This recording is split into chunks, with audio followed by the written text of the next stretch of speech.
Good morning, everyone. Welcome back. This is your reading for November 7th, Tuesday. And at 5 a.m. we have the moon in Virgo in an exact and approaching a super exact trine to Jupiter. So this is really supportive for projects, for getting new things together, for developing anything that can support you with your prosperity, your joy, happiness, healing your belief system, also anything to do with your sense of self, your self-preservation and your deep sense of self, like in your body. Jupiter in Taurus is very body-oriented. Taurus is very body-oriented. Jupiter would bring in the healing. Now, with the moon in Virgo, again, Virgo is all about healing.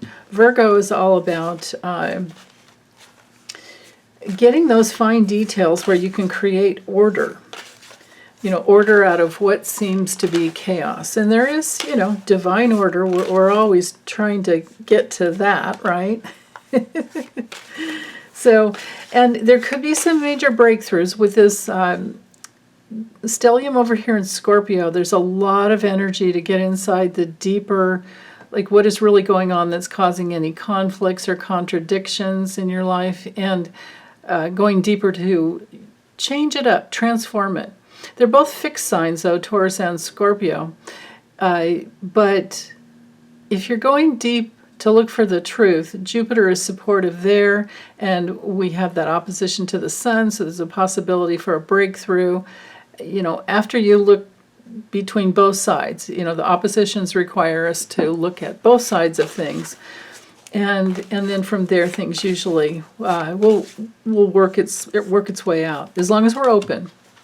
Okay, so let me move this and bring the cards in. I'm using Jamie Sawyer's 1909 Rider-Waite-Smith, hoping that you guys, those of you who are artistically inclined, can appreciate the extra artwork. If you look closely, you can see the, I know this one's reversed, but you can see that it's Saturn and Leo. If I turn it upside down there you go. We've got the astrological glyphs in there.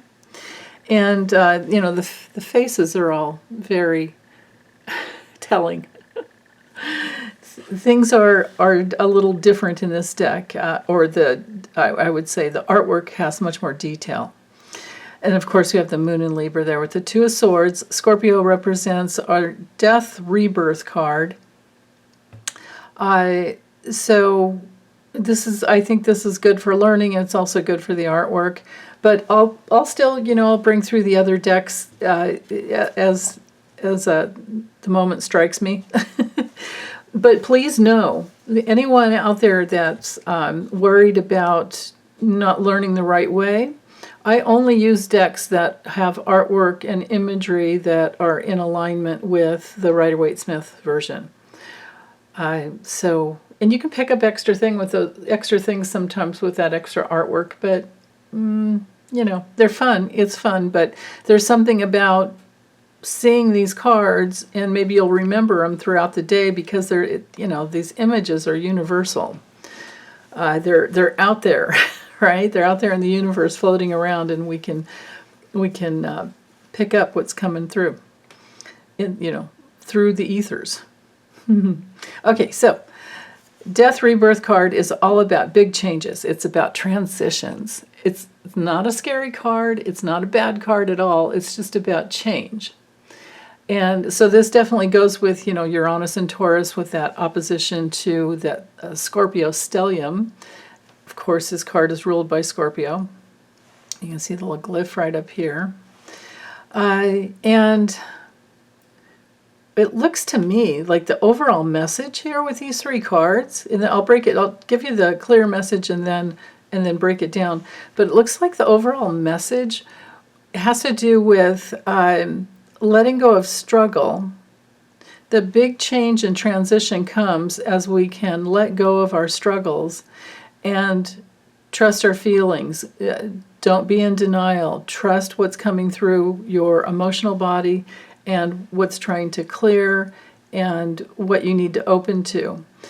And with the moon in Libra, it's all about, with the moon in Libra for ruling this card here, the Two of Swords, it's all about those, that need to stay emotionally balanced, to weigh both sides of any issue, and to stay out of duality the best that you can. Because if we can accept that we are, I think we can all accept this deep down inside, universal, unitive beings. We are just, we're connected to all love, all peace, all power, but that power is, used in the service of love from, where we come from. That's how I see that realm.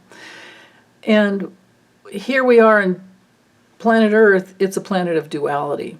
So we have to accept that duality. We can't deny it, right? Sometimes with this card, we can see the blindfold as either being the message that you're at a crossroads and you can no longer deny it. But it can also be looked at as that your spidey senses are out there, and these are antenna. And if you close your eyes and go inside, that intuition really comes through. So however you want to use that guidance, it'll be right for you. But just remember, if we can accept that we're in duality, and it's not good or bad, right or wrong, pleasure or pain, winner off over a loser thing, winning on top of losing is just that's not win-win situations. Those are not win-win situations. And if we're unhappy, that means we're never going to be happy, that kind of things. Those are dualistic thoughts. Like I have to train myself all the time, even all these years. If I'm saying always, I'm in duality. If I'm saying never, I know I'm in duality. So, but then again, there's some things that you would say never to, like, never to hurting children or other people, never to hurting animals, never to, all those things, at least intentionally. Yeah, it's not easy being human. So, but anyway, if we can go to the and instead of it being either or, just accept that we live on a planet where it's both. It's, sometimes things are good, sometimes they're bad. It's good and bad. Sometimes we're right, sometimes we're wrong. And that part doesn't matter, because we can be loved whether we're wrong or, whatever. I mean, that's just doesn't have to be a problem. And we don't have to win all the time, right? And if we lose, sometimes people love that more. If you're playing a game and you lose, it's like, oh, well. And the Five of Pentacles, what am I saying? Five of Wands, when it's upright, is usually a lot of times it's our card of playing games. Somebody's trying to get on top and win. You can see there's mostly kids and teenagers, and they're playing games. So it can be fun. Saturn and Leo can be kind of serious fun.